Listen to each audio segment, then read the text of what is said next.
Sangli टिबर area परिसरात राहणाऱ्या एका तरुणाला किरकोळ कारणातून चौघांनी बेदम मारहाण केल्याची घटना घडली। सदर मारहाणीचा प्रकार हा रविवार दिनांक 2 जून रोजी रात्री 11 वाजण्याच्या सुमारास घडला। या प्रकरणी जखमी सचिन राजू मध्ये वय 35 यांनी विश्रामबाग पोलीस ठाण्यात फिर्याद दिली आहे। त्याच्या फिर्यादीवरून पोलिसांनी संशयित चौघांविरोधात गुन्हा दाखल केला आहे।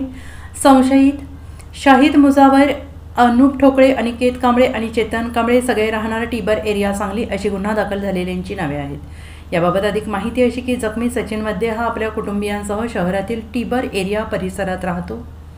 रविवार दिनांक 2 जून रोजी रात्री 11 वाजण्याच्या सुमारास गल्लीतील महिलांशी तो गप्पा मारत उभा होता। यावेळी संशयित चौघेजण त्या ठिकाणी आले। त्यांनी जुन्या भांडणाचा राग मनात धरून तुला आता मी मारलं तर तुझी बहीण कोणत्या गुंडाला घेऊन येते ते बघू असं म्हणत संशयित चौघांनी लाथाबुक्क्यांनी बेदम मारहाण केली, तसेच काठीने डोक्यात मारून जखमी केले। या घडलेल्या घटनेनंतर जखमी सचिन मध्ये यांनी विश्रामबाग पोलीस ठाण्यात फिर्याद दिली। त्याच्या फिर्यादीवरून पोलिसांनी संशयित चौघांविरोधात गुन्हा दाखल केला आहे।